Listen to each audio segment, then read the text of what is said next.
बिस्मिल्लाहिर्रहमानिर्रहीम। अस्सलाम वालेकुम नाजरीन, आप देख रहे हैं प्रोग्राम हकीकत क्या है। मैं हूं सोनिया सत्ती। नाजरीन, आज प्रोग्राम में सबसे पहले बात करेंगे इलेक्शन कमीशन ऑफ पाकिस्तान की जानिब से गुज़िश्ता रोज महफूज किया गया फैसला जो कमोबेश 8 साल तक जेर समात रहा, वो बिलाखिर सुना दिया गया है, जिसके मुताबिक तहरीक इंसाफ के खिलाफ ममनुआ फंडिंग साबित हुई है। अब इलेक्शन कमीशन ऑफ पाकिस्तान ने 68 सफात पर मुश्तमिल ये तफसीली फैसला तो जारी कर दिया है, लेकिन पाकिस्तान तहरीक इंसाफ ने इस फैसले को मुकम्मल तौर पर मुस्तरद किया है। साथ साथ इलेक्शन कमीशन ऑफ पाकिस्तान पर भी उन्होंने तनकीद की और ये कहा है इलेक्शन कमीशन एक पार्टी है, एक जो है वो रियासती इदारा नहीं है। उन्होंने कहा कि ये मुकम्मल तौर पर गैर कानूनी फैसला है और हम इसे अदालत में चैलेंज करेंगे। दूसरी तरफ मुस्लिम लीग नून और दीगर जो इत्तेहादी जमातें हैं, उन्होंने इस फैसले को सराहा है और कहा है कि देखें, इमरान खान साहब जो वो पिछले कई अरसे से हम पर जो इल्जामात लगा रहे थे, आज साबित हो गया कि वो कितने सादिक और अमीन हैं। आर्टिकल 62-63 तक लगाने की बात हो रही है। अब देखना यह है कि ये फैसला इलेक्शन कमीशन ऑफ पाकिस्तान का पाकिस्तान तहरीक इंसाफ को किस हद तक डैमेज कर सकता है, क्या नाअहली हो सकती है आर्टिकल 62-63 के हवाले से जो बात हो रही है, और सियासी तौर पर इस फैसले के कॉन्सिक्वेंसेस क्या होंगे, किस तरह से पाकिस्तानी पॉलिटिक्स के अंदर ये असर अंदाज होगा।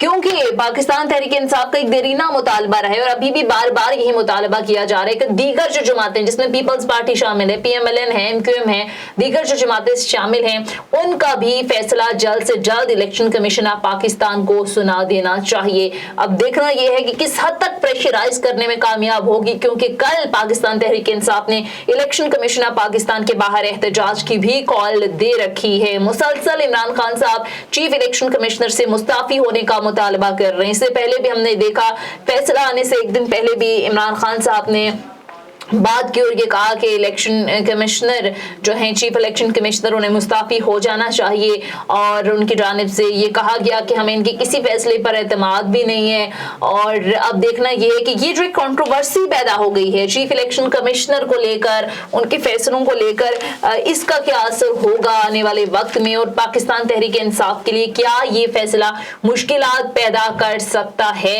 या नहीं। नाअहली की जो तलवार जिसके हवाले से बात हो रही है 62-63, वो किस तरह से असरअंदाज हो सकती है। तमाम तर मामलात पर कानूनी और सियासी राय जानने के लिए हमारे साथ जो पैनल मौजूद है, प्रोग्राम के पहले हिस्से में सीनियर कानूनदान एडवोकेट शमीमुर रहमान साहब हमें ज्वाइन करेंगे, जबकि दूसरे हिस्से में हम पॉइंट ऑफ व्यू जानेंगे पाकिस्तान तहरीक इंसाफ का, जिसके लिए हमें ज्वाइन करेंगे सेनेटर सैफुल्लाह अब्रो साहब, सीनियर रहनुमा हैं पाकिस्तान तहरीक इंसाफ के। और आज इसी सारे मामले पर जो कानूनी राय है वो लेते हैं एडवोकेट शमीमुर रहमान साहब। आप माहिर कानून हैं, इनसे बात करते हैं। अस्सलाम वालेकुम सर, सबसे पहले तो thank you so much for joining us. Shamimur Rahman साहब, कैसे देखते हैं आप इलेक्शन कमीशन की जानिब से बिलाखिर 8 साल से गालिबन जो महफूज फैसला था वो आज सुना दिया गया है, और ज़ाहिर तहरीक इंसाफ के खिलाफ जो ममनुआ फंडिंग है वो तो साबित हो गई है। 68 सफात पर मुश्तमिल ये तफसीली फैसला आपकी नजर से भी गुजरा होगा। सर, आपको लगता है कि तहरीक इंसाफ के लिए ये परेशान कौन है ज्यादा से ज्यादा? क्या आपको लगता है कि इसके कॉन्सिक्वेंसेस देखना पड़ सकते हैं PTI को? देखिए, इसमें पहली बात तो ये है कि जहां तक ये जो फैसला है, इसके नतीजे में जो इलेक्शन कमीशन है उसके पास इख्तियारात है कॉन्फिस्केशन ऑफ फंड्स का, जिसका उन्होंने कुछ लोग तक नोटिस भी कर दिया है, और इनको जाके वहां पे उसको कंटेस्ट करना पड़ेगा और इनको बताना पड़ेगा कि क्यों ना इन तमाम फंड्स को कॉन्फिस्केट कर दिया जाए। ये तो इख्तियार है पब्लिक इलेक्शन कमीशन का। ठीक है। उसके बाद इख्तियार आ जाता है फेडरल गवर्नमेंट का। फेडरल गवर्नमेंट इनको फॉरेन एडेड पार्टी के तौर पर नोटिफाई कर सकती है, और वो नोटिफिकेशन के करने के बाद विद इन 15 डेज उन्होंने एक रेफरेंस बनाकर वो भेज सकते हैं टू द सुप्रीम कोर्ट, और वो that reference will finally be decided by the supreme court, और जो भी सुप्रीम कोर्ट डिसाइड करेगी उसके ऊपर अगर वो डिसाइड करते हैं कि ये फॉरेन एडेड पार्टी है तो फिर ये पार्टी जो है वो डिसॉल्व भी हो सकती है। ठीक है, अच्छा जी प्लीज आप कंटिन्यू कीजिए। और अगर ये फैसला सुप्रीम कोर्ट करती है और पार्टी को डिसॉल्व कर देती है, तो फिर इनके जितने भी पार्लियामेंटेरियंस हैं या प्रोविंशियल असेंबली के मेंबर्स हैं वो सब डिस्क्वालीफाई हो जाएंगे। ना सिर्फ ये कि डिस्क्वालीफाई हो जाएंगे बल्कि अगले 4 साल तक के इलेक्शन लड़ने के लिए नाअहल हो जाएंगे। तो ये है सारी सूरत। तो ये नौबत आ सकती है वैसे शमीमुर रहमान साहब, क्योंकि फॉरेन फंडिंग का तो जाहिर है इस पे नहीं हो रही है। इलेक्शन कमीशन ऑफ पाकिस्तान ने भी इसे ममनुआ फंडिंग करार दिया है। तो आपको क्या लगता है कि इस फैसले को पढ़कर इस तरह की कोई चीज है कि नौबत यहाँ तक आए कि बैन कर दी जाए पार्टी या नाअहली हो जाए? जी, इसलिए कि वहाँ पे जो लॉ है उसके अंदर फॉरेन एडेड पार्टी की बात है, और फॉरेन एडेड पार्टी को डिफाइन किया गया है कि उसमें 3 तरह के फंड अगर आएंगे तो वो फॉरेन एडेड पार्टी कहलाएगी। नंबर 1, अगर किसी फॉरेन गवर्नमेंट ने उसको फंड किया हो। नंबर 2, फॉरेन पॉलिटिकल पार्टी ने फंड किया हो। नंबर 3, फॉरेन नेशनल ने फंड किया हो। अब इस केस में बहुत सारे फॉरेन नेशनल्स हैं क्योंकि जिन्होंने फंड किया हुआ है, तो ये उस डेफिनेशन में आ जाते हैं जिसमें फॉरेन एडेड पार्टी को डिफाइन किया गया है इस लॉ में। तो अगर ये फॉरेन एडेड पार्टी की डेफिनेशन में आ जाते हैं, बिकॉज फॉरेन नेशनल्स तो हैं जिन्होंने इनको फंड किया हुआ है, और वो जो फॉरेन कंपनीज हैं उनमें से भी वो फॉरेन कंपनीज जो हैं they are owned by the foreign nationals. तो इसलिए ये उस डेफिनेशन में आ जाएंगे फॉरेन एडेड पार्टी में। ठीक है, एक चीज और बताएं। यूज कर रहे हैं फॉरेन फंडिंग और प्रोहिबिटेड फंडिंग। देखिए, ये प्रोहिबिटेड फंडिंग है for the purpose of confiscation of funds.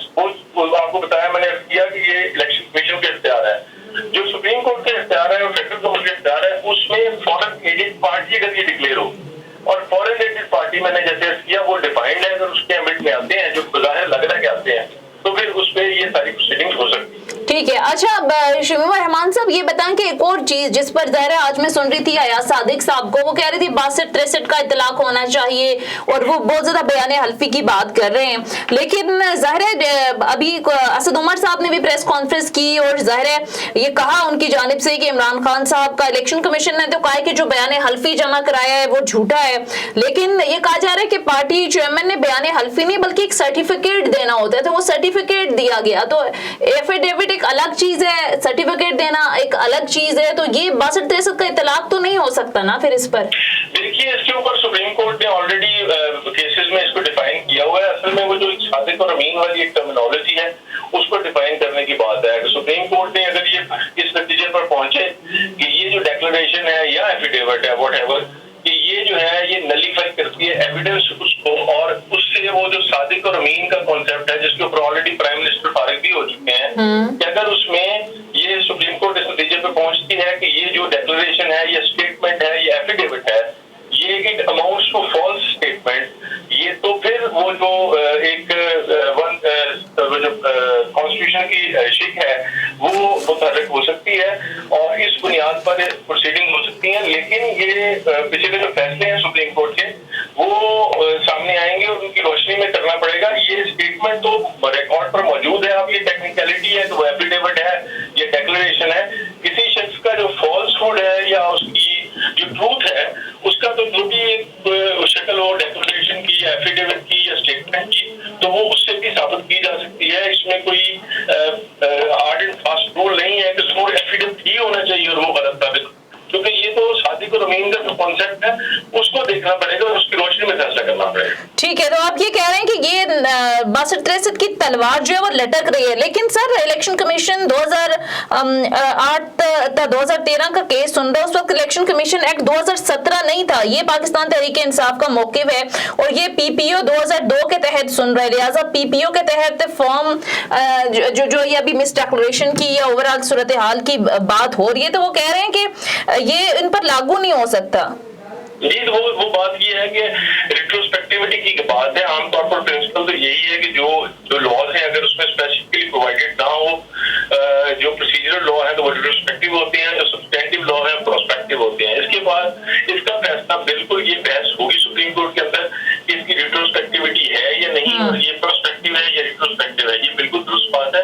ये फैसला सुप्रीम कोर्ट करेगी और तमाम लॉज की रोशनी में और इन स्टेटमेंट्स को सामने रखते हुए अल्टीमेटली फैसला होगा। लेकिन इस लॉ के अंदर जो ये सारी रिक्वायरमेंट्स हैं ये बुनियादी तौर पर चूंकि ऑलरेडी भी बहुत सारे फैसले हुए हैं। और एक चीज और सर, ये पीपीओ 2002 के आर्टिकल 13 के तहत सियासी जमातें अपने ऑडिट शुदा गोशवारे जमा करवाती हैं, जिस पर पार्टी का सरबराह एक सर्टिफिकेट जमा कराता है और इसको बयान हल्फी नहीं कहा जा सकता। तो पीटीआई का मौकिफ ये है कि मिस डिक्लेरेशन का तो यहाँ पर सवाल ही नहीं पैदा होता अगर इस आर्टिकल को देखा जाए 13 को। तो जी बिल्कुल, ये बिल्कुल काबिल बहस केस है और इसके अंदर ये फैसला होगा।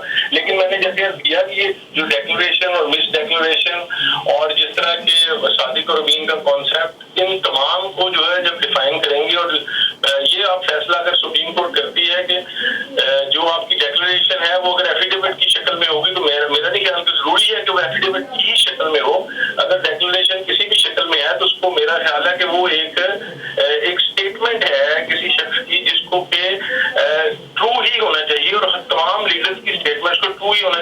इसके साथ मैं ये भी अर्ज कर दूं कि ये जो प्रिंसिपल तय होगा तहरीक-ए-इंसाफ के केस में, ये तमाम पॉलिटिकल पार्टीज को लगेगा। और इस वक्त खास तौर पर जो पाकिस्तान में सूरत हाल है, हमें बड़ी जरूरत है तमाम जो हमारी पॉलिटिकल लीडरशिप है, और उसमें बिल्कुल किसी पॉलिटिकल पार्टी को निकाला नहीं जा सकता, सबके ऊपर ये सूर लगने चाहिए। और हमारे जो पॉलिटिकल लीडर्स हैं उनकी तमाम लोगों की स्टेटमेंट्स को इसी तरह देखा जाना चाहिए। और ये कॉन्सेप्ट और ये कल्चर जिसमें हमने एक्सेप्ट कर लिया कि ये तो जी सियासी बयान है, ये खत्म होना चाहिए और इनकी स्टेटमेंट्स ट्रू होनी चाहिए और अखलाकियात के मयार पर पूरी होनी चाहिए। और यंगस्टर्स जो है, जो हमारी यूथ है, वो इनको फॉलो करती है। तो ये अगर फॉल्स स्टेटमेंट्स को जो है वो बेशक पीटीआई के लोग करें या पीएमएलएन के करें या पीपल्स पार्टी के करें, मैं समझता हूँ सुप्रीम कोर्ट को वंस फॉर ऑल इस पे डिसाइड करना चाहिए। और तमाम पॉलिटिकल पार्टीज के लिए ऐसा ही पैमाना आना चाहिए जो हम पहले कभी सुना करते थे कि ये लफ्ज पार्लिमानी है इस्तेमाल होगा, ये गैर पार्लिमानी इस्तेमाल नहीं होगा, जो हमने देखा कि वक्त के साथ खत्म हो गया। ठीक है, एक चीज और है सर, पार्लिमानी रवायात हैं उनके मुताबिक पॉलिटिकल लीडर्स की स्टेटमेंट्स होनी चाहिए। और ये हमें जो पॉलिटिकल, हम हर बात पर कह देते हैं जो गलत बयान है, हम कहते हैं ये तो सियासी बयान था, ये बड़ी बदकिस्मती की बात है, इसमें हमें बहुत नुकसान होता है। ठीक है, अच्छा सर, एक और चीज है जिसमें ज़ाहिर इस्लामाबाद हाई कोर्ट ने भी कहा था कि तमाम जो सियासी पार्टियां हैं इसका केस का फैसला साथ आना चाहिए। और ज़ाहिर पाकिस्तान तहरीक इंसाफ का तो तकरीबन 8 साल से ये केस ज़ेर समाअत था, लेकिन चूंकि अदालत ने भी कहा था और पाकिस्तान तहरीक इंसाफ की भी यही डिमांड थी, तो आपको लगता है कि ये ओवर रूल किया गया है कहीं ना कहीं अदालती फैसले को? ये तो जिस तरह आपको याद है जब पनामा में आया पीएमएलएन का भी था कि सब लोगों को प्रोसीडिंग होनी चाहिए, ये प्रिंसिपल अदालतों पर लगता नहीं है। जो केस आ जाए अदालत ने उसके मेरिट के मुताबिक उस केस को डिसाइड करना होता है। वो तो क्रिमिनल लॉ में जरूर इस तरह है कि अगर कोई एक एफआईआर हुई भी है तो उसके अंदर जितने भी मुलजमान हैं उन तमाम का केस जो है वंस डिसाइड होता है, एक ही फैसला आता है उसका। लेकिन जब डिफरेंट केसेस फाइल हुए होते हैं तो अदालत के अंदर ये आप नहीं कह सकते कि तमाम इस तरह के जो केसेस हैं उनको इकट्ठा फैसला किया जाए। वो तो डिपेंड करता है कौन सा केस का फाइल और प्रोसीडिंग्स क्या हुई है, कितनी एविडेंस आई है, कितने विटनेसेस रहते हैं। तो मेरा नहीं ख्याल कि ये इसमें सब्सटेंस है कि वो इकट्ठे डिसाइड होने चाहिए। लेकिन ये मैं जरूर कहूंगा कि तमाम पॉलिटिकल पार्टीज के लिए फिर वही स्टैंडर्ड्स होने चाहिए जो आज पीटीआई पर लगे, और ये स्टैंडर्ड जो है बहुत स्ट्रिक्ट होने चाहिए ताकि ये जो एक पॉलिटिकल कल्चर हमारा जो जिस तरह हम शिकार हो गए हैं सब लोग, और जिसकी वजह से केओस है और एक एंजाइटी है, ये खत्म होनी चाहिए। चलें, ठीक है, बहुत बहुत शुक्रिया सीनियर कानूनदान एडवोकेट शमीम उर रहमान साहब प्रोग्राम में हमारे साथ मौजूद है। मुख्तसर ब्रेक लेते हैं, ब्रेक के बाद वापस आएंगे। Stay with us.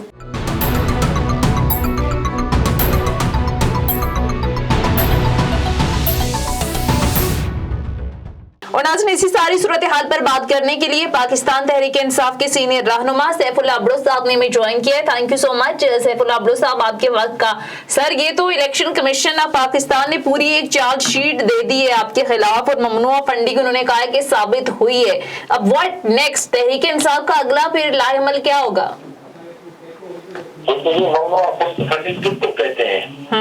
तो ये बात की ब्रांड तंजीमें हैं जिन्होंने पैसे भेजे डोनेशन से। हर पार्टी डोनेशन के लिए जाती है इलेक्शन में, यहाँ टिकट नहीं है, ये गवर्नमेंट आने से पहले की है। आप देखे ना उन पार्टियों के लिए तो एग्जेम्पशन है ना जिन पार्टियों में लोगों से टिकट लेते हैं, जो रात को सोते हैं सुबह बोलते हैं उनके अकाउंट में 30-80 बिलियन आ जाते हैं। आपको पता है ना, उनको पता ही नहीं होता। हाँ जी, दिसंबर 2018 में जेआईटी की रिपोर्ट आई थी तो एक बड़ा लीडर था ना पाकिस्तान का जो कह रहा था कि मैं तो बच्चा था, मुझे पता नहीं चला मेरे अकाउंट में 30 बिलियन 80 बिलियन किसने भेजे। हाँ बिल्कुल।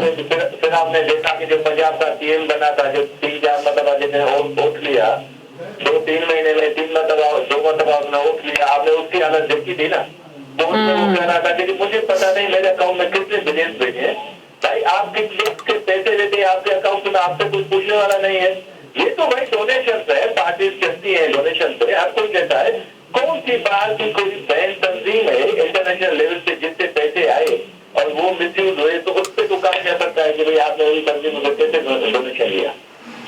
लेकिन सर ममनुआ फंडिंग तो हुई है ना, ये तो आप लोगों ने फिर छुपाया क्यों सर? ऐसा था तो आप लोगों ने तस्लीम किए। इन लोगों के पास बोलने के लिए कुछ भी नहीं है, इनको सिर्फ फेस सेविंग के लिए तो इशू चाहिए। उनको इलेक्शन कमीशन ने आसानी तो दिया, ऐसी कोई बात ही नहीं है। ये तो चीजें आगे भी चलेंगी तो वहाँ पता लग जाएगा ना। यहाँ तो देखिए ना, यहाँ $100 भी भेजे हैं ना ओवरसीज ने, तो वो भी बैंक है, आप उसे भी पता करें। जो लिस्ट है जो अकाउंट में आए, किसी ने $100 भेजे, किसी ने $500 भेजे, तो वो कौन से ममनुआ फंड है? मुझे तो हैरत होती है कि पाकिस्तान में ऐसा एक नैरेटिव बनाया जा रहा है कि जो असल इश्यूज है हिंदुस्तान के, जो इनकी बैक ग्राउंड पे आपने देखा है 4 महीने भी नहीं हुआ टाइम। सर अब वो ये कह रहे हैं कि इमरान खान साहब को सादिक और अमीन का लकब मिला है और वो पूरा एक जो जल से जुलूस है उन्होंने पूरा एक नैरेटिव बनाया है कि ये चोर हैं, ये मनी लॉन्ड्रिंग करते हैं, ये करप्ट हैं। और आज इमरान खान साहब पर भी साबित हो गया कि ये जो ममनुआ फंडिंग ही चले कह लें, इसमें से वो ये कह रहे हैं कि आपने अकाउंट छुपाए भी, फिर कुछ ऐसे ममालिक हैं जिनसे आपने पैसा भी लिया, 8 आपने डिक्लेयर किए, उनमें से 13 के बारे में कोई पता ही नहीं है, उसके बारे में आपने बताया भी नहीं है। फिर अयाज सादिक साहब को मैं सुन रही थी, वो तो कह रहे हैं कि झूठा इन्होंने बयान अल्फी जमा कराया है, इस पर तो आर्टिकल 62-63 लगेगा और नाअहली भी हो सकती है। नहीं, लोनली की अगर कोशिश हो ना इनका पीडीए का, ये लोगों को फांसियों में लगा दें, इनके तो 10 बजे। अच्छा, इन बेचारों को तो फिर से मिल जाए, आपको पता था बात आधे में रह गई कि इनको अभी खुशी हो रही है कि भैया ये खुद तो मनी लॉन्ड्रिंग करते हैं, ये खुद तो किडनैप लेते हैं, इनके अकाउंट में आप देखिए, मैं तो 50 नाम गिनवा सकता हूँ। आपने देखा कि हमजा शहबाज शरीफ के और शहबाज शरीफ के अकाउंट में कितने पैसे आए। इनके जो बड़े बड़े लीडर्स हैं जो दुनिया लेवल में दर्ज देते हैं, हम जमहूरी जो है वो लीडर्स हैं, उनके अकाउंट में पैसे आए, कैसे आए, कितने के पैसे आए, कंस्ट्रक्शन कंपनीज की जिन्होंने पैसे वहां डिपॉजिट किए, तो इनको भी खुशी महसूस हो रही है कि इनको बात करने का कोई मौका मिल गया। अभी बात आते हैं कि आज अकाउंट छुपाए, तो मैं आपको एक चीज बताऊं, आप देखिए जब भी कोई आपको अकाउंट छुपाने से फायदा क्या था खाता आपको, ये कोई बात देखी जाए ना, ये होता है जो मैनेजमेंट टीम होती है, जब उन्होंने डिक्लेयर की है, जब उन्होंने ऐसे सिलेक्शन कमीशन में साइन किया, हो सकता है उसे 5-6 अकाउंट 2 अकाउंट है, तो उसमें कुछ कमा सके रह गए अकाउंट, वो भी उनकी कमेटी बता सकती है। मैं उस कमेटी में नहीं हूँ, जो उनकी फाइनेंस कमेटी है, तो मुझे उसका आइडिया नहीं है कि कौन सी चीजें रह गई, कौन सी चीजें आई है। लेकिन इतना लाजमी आप देखें कि ये हर लिहाज से जो अपनी कोतायां हैं उनको छुपाने के लिए मिला है। लेकिन ठीक है, लेकिन एक सेटबैक तो है ना सर आपकी जमात के लिए कि इतने अरसे से 8 साल से ये फैसला जो है वो पेंडिंग रहा, और फिर डिलेइंग टैक्टिक्स भी हमने देखा कि मुतादिद बार इस्तेमाल की जाती रही। फिर ये कहा जाता रहा कि सब जो जमातें उनका एक साथ फैसला आना चाहिए, उस पर भी जाहिर है हुकूमत का ये कहना है कि पैनामा में भी बहुत सारे लोगों के नाम आए थे, तो उस वक्त इमरान खान साहब कह रहे थे कि जो लीडर है उसका फैसला आना चाहिए, क्योंकि तो अब ये फिर वो कह रहे हैं कि डबल स्टैंडर्ड एक चीज लगती है कि अपने लिए कुछ प्रायोरिटीज और हों और दूसरी जमातों के लिए। देखिए डबल स्टैंडर्ड खत्म हो गया ना, अभी बादशाह राय इनको आगे आना चाहिए। चले ठीक है, जो भी फैसला आया उसको लाजमी हमारी पार्टी जाएगी, बहुत बड़े है ना इलेक्शन कमीशन, तो क्या मतलब नहीं आती, फोरम तो नहीं है कि यहाँ आ गया तो बस आगे कोई कहीं आप जा नहीं सकते हो। और हायर फोरम इस्लामाबाद हाईकोर्ट भी है, सुप्रीम कोर्ट भी है, इनको आगे आना चाहिए कि भाई जैसे ये इलेक्शन कमीशन के पास कल सारा पीडीएफ चला जाए, ये वहां जाके उनको कहेंगे कि कल जैसे पीटीआई का ये पालन करने के किया है या जो अकाउंटेबिलिटी आपने की है, तो आप हमारी भी सब पार्टी भी करें, पीटी की करें, नॉलेज की करें, जेयूआई की भी हो, ताकि सब पता चले कि इनको इनके केसेस आपको पता है फरूख हबीब ने यहाँ कंप्लेन दाखिल की थी, अभी तक उसी पिटीशन में क्यों डिसीजन आया? बिल्कुल ये फरूख हबीब इनको कुछ होना चाहिए, इनका असल चेहरा अवाम सब देखेगा जब ये आज सब प्रेस कॉन्फ्रेंस करें। यदि हम खुद को एहसास के लिए पेश करते हैं, इलेक्शन के सारे चले जाए कि जैसे आपने पीटीआई का डिसीजन दिया है, हमारा डिसीजन आज है, वो तो कहे ना, लेकिन आज आया है, आज की डेट में तो ये 3 आगे तक ये दादा है, तो सर ठीक है, वो उनको तो ये कहना चाहिए इनको खाना नहीं मिलता, दादा दे देते हैं, इनको पैसे नहीं मिलते, ये दादा दे देते हैं, इनको दादा इलेक्शन कमीशन। आप लोगों ने भी जुमेरात को एहतजाज करने का फैसला किया इलेक्शन कमीशन के बाहर ना। अच्छा ब्रो साहब, ये तो चलो कहेंगे, ये तो ज़ाहिर है फैसला देना ये इलेक्शन कमीशन ने, लेकिन आपकी जमात भी तो कहती रही है ना कि इकट्ठा फैसला करें। वो कह रहे हैं कि आपका 8 साल से ज़ेरे समात है, हमारा तो इतना टाइम भी नहीं हुआ, तो वो फिर आपने भी तो नहीं कहा ना कि चले हमारा फैसला दें। वो आपके नहीं कहा, हमने तो कहा है ना, हमने सिर्फ इलेक्शन कमीशन के लिए नहीं कहा, हमने तो सबके लिए कहा है, हर एक डिसीजन जो पेंडिंग है हमने उस पर अपनी आवाज उठाई है। आप देखें ना, ये तो हर लिविंग से कहते हैं ना, जेल का कुछ के बिल का फैसला आया, जेआईटी मनी लॉन्ड्रिंग के डिसीजन हुए, सनात अली शाह का केस जो देखें का था, अमेरिकन सिटीजन है, वो अभी तक पीएम बैठा हुआ है, उसका केस का फैसला आया, कितने साल हो गए हैं? 12 साल हो गए। तो पहला डेट होता तो अदालत से कोई रिलीफ मिलने की आपको उम्मीद है? अदालत से रिलीफ कैसे बैठा हुआ है वहाँ? देखिए इसके दिक्कत क्यों नहीं आया फैसला, अभी तक जीआईडी क्यों नहीं बनी? देखिए बात है तो फिर इनको आगे आना चाहिए। कैनेडियन सिटीजन है शायद, कैनेडियन सिटीजन कैसे पाकिस्तान का सीएम बन सकता है? यहाँ तो आपको पता है कि काफी लोगों की यहाँ चली गई है, जैसे आप फैसलवाड़ा का हो गया ना, फैसलवाड़ा की मैंने तो जिद कैसे गई कि भाई आपकी ड्यूअल नेशनलिटी आपने छुपाई थी, तो एक मुराद अली शाह वो केस कैसे लगा हुआ है इसका?